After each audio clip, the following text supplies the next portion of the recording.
Pain heals. Chicks dig scars. Glory lasts forever. To the channel. Thank you so much for checking out this video.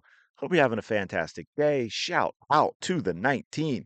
Hey, if you get a chance, smash that like button. It helps out tremendously. Subscribe to the channel if you haven't already. I do appreciate it. Let's go. We've got Stephanie White, head coach of the Indiana Fever. A couple of clips I want to play for and break down for you. One where she talks about Aliyah Boston, expectations, changes, that sort of thing. And another, of course, about Caitlin Clark as well. So we're going to go through the Aliyah Boston one first. I think there are some interesting things said in this video. We will break it down. So let's take a listen to Stephanie White.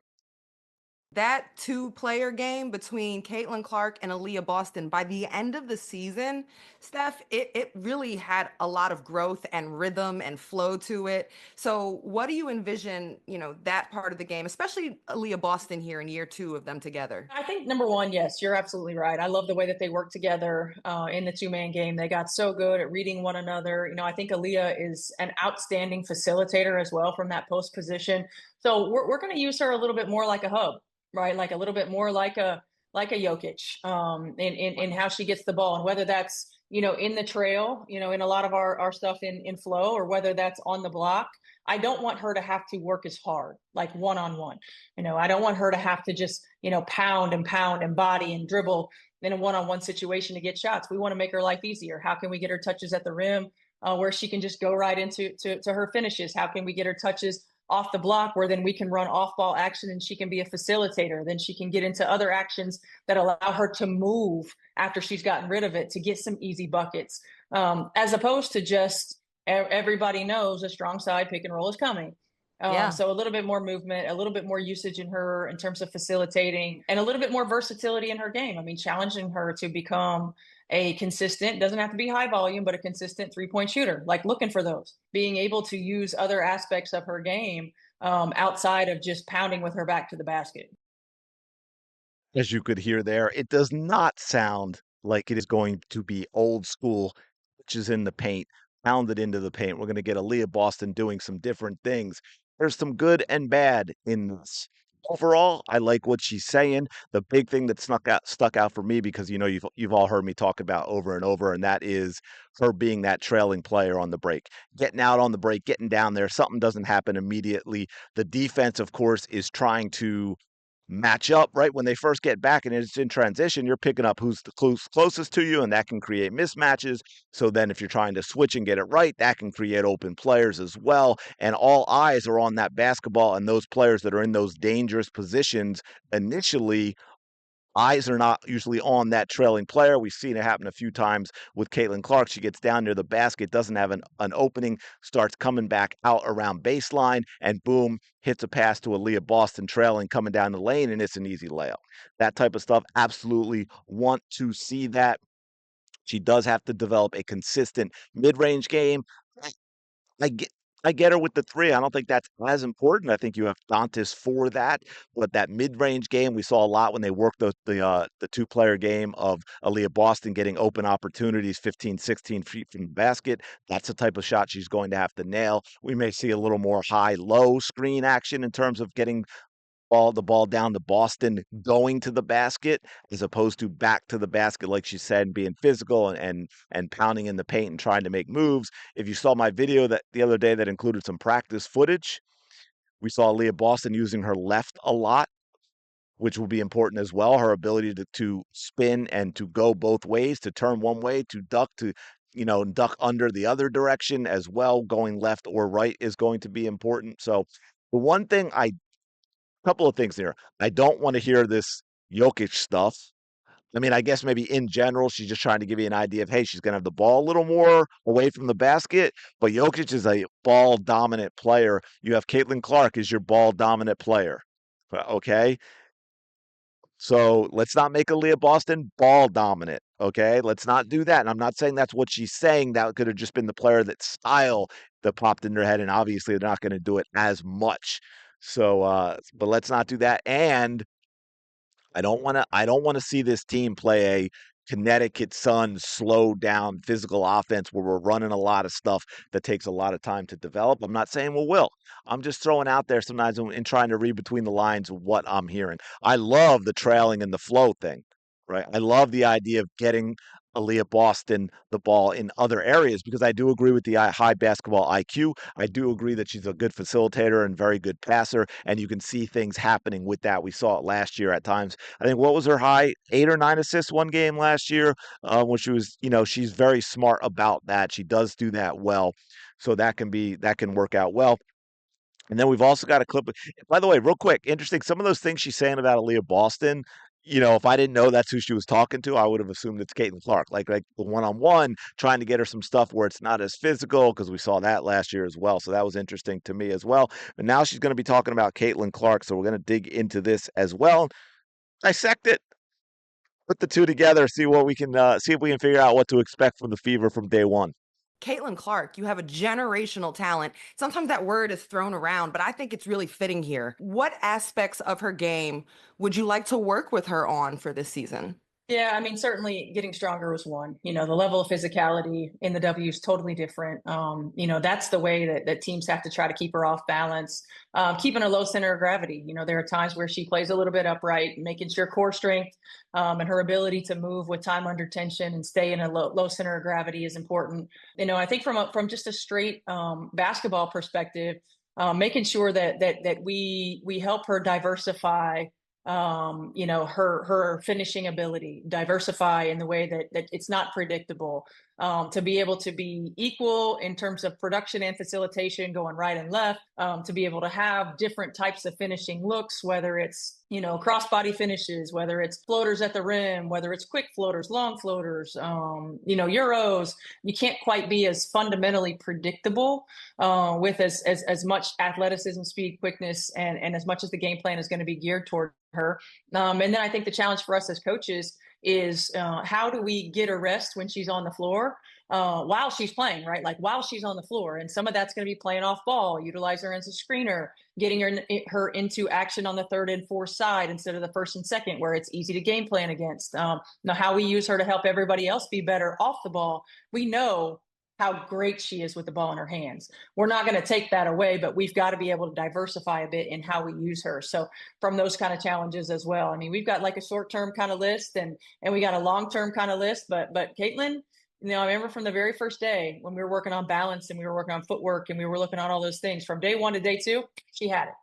Wow. Like she's a perfectionist and she wants it and she's going to work on it. So that long list might get shorter every day we're in practice. Okay, wow, there's a lot to go through there. Some I absolutely love, some not even that I don't like, but that is worrisome if it happens the way I'm thinking it. And, fingers crossed that it doesn't. We'll see. A couple of things, right? With what she said at the end about her getting it and then mentality.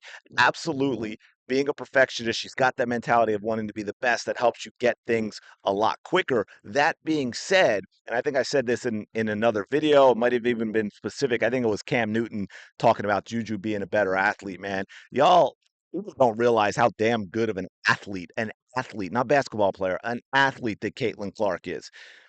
Did everyone forget that game where the ball got stuck? It gets wedged there in the side between the backboard and the rim, and how easily standing still off 2 feet, Caitlin Clark knocked that down. 6 feet tall. She's got hops. She's got explosiveness. She's got agility. She changes direction extremely well. She's fast. She's quick. They talked about the athleticism in the league. It's not the athleticism in the league. She's one of the best athletes in the league. You've got a bunch of old, slow, unathletic people who can't jump in the W that play really physical, as you mentioned.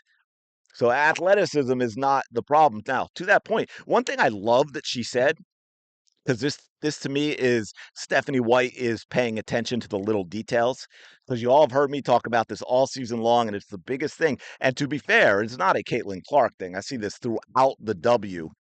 And what she was talking about, playing too high at times. By the way, I see this in soccer all the times. And this is just, players just simply are not strong enough. They simply are not. And that is why it can be difficult to play the right height, right? I talked about this a lot with her defense, where she's too upright, bent over at the waist a little too much instead of bent more at the knee. right? And get the back flat and get into a good defensive athletic stance. So I love that she mentioned that because that is a little detail. I haven't heard anyone talk about that. When I hear anyone talk about, oh, she's not a very good defender, because she is actually a pretty good defender, but no one ever talks about how she has a tendency to play too high. That to me is the big issue because that's when you become slow. When you've got a player playing up high like that, it's easy to beat them. They're not in that athletic stance, which is going to allow them to be explosive and quick. Whereas on offense, you'll see that when she wants to get to the basket, right? You see her in a good, fundamentally sound athletic position with her dribble. So that I absolutely love that. A lot of the stuff that she mentioned in terms of Caitlin's game and the variety, I agree with. But I also think more of it is there than a lot of people realize. It's that she's not forced to use it. We've seen it often enough where I mean, she doesn't do it a lot, but we've seen the floaters. We've seen the fadeaways from the baseline. I mean, I did that video the other day that had a lot of finishes on there. Then there were a variety of different finishes, right? She can nail the mid-range jumper in the 14 to 17-foot range if necessary. She can use her left hand. I've seen it. I'm not saying she can't get better at those things to the point where she goes to them more, which makes the defense a little more leery of what's going on. So I agree with Stephanie about the variety, but I think there's more variety there than a lot of people give Caitlin Clark credit for. I'm not big on let's have Caitlin set more screens. Maybe kind of the fake pseudo screen where you go to set it, but you're not really setting it to free up that player. You're setting it to move off the ball to get a receiving pass. That's good. But you know what?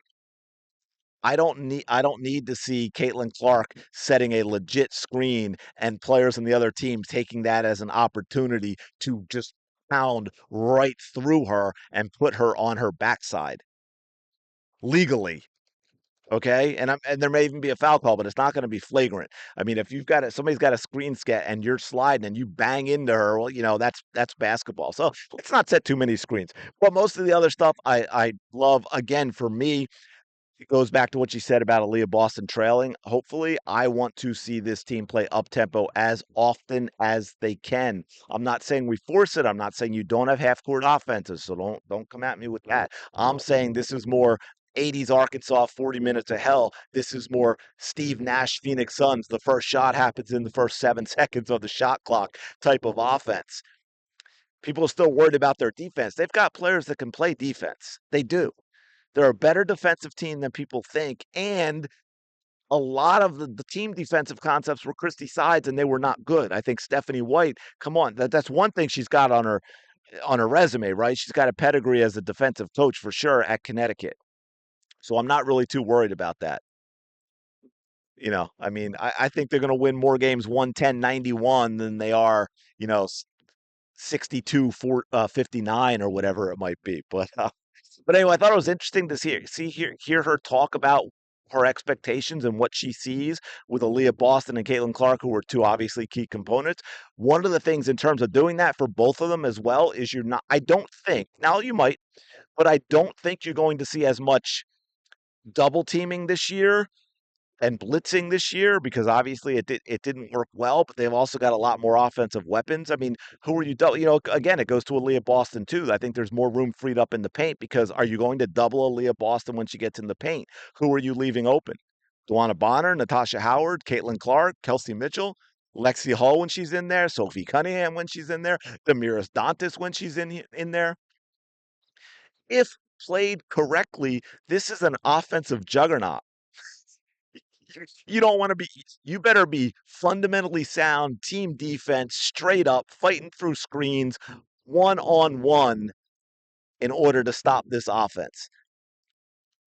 I think you have to hope that this offense stops itself a lot of times. But I could go on and on, but I'll break it up into other videos probably at some point here because this could get really, really long. It already has, but I'm going to leave it there. Let me know your thoughts on all this in the comments below. What do you think of what Stephanie White said? Hey, what do you think of what I said? I mean, like I said, I've just got some questions overall. I love everything she said. I just have a few questions. Let me know your thoughts in the comments below.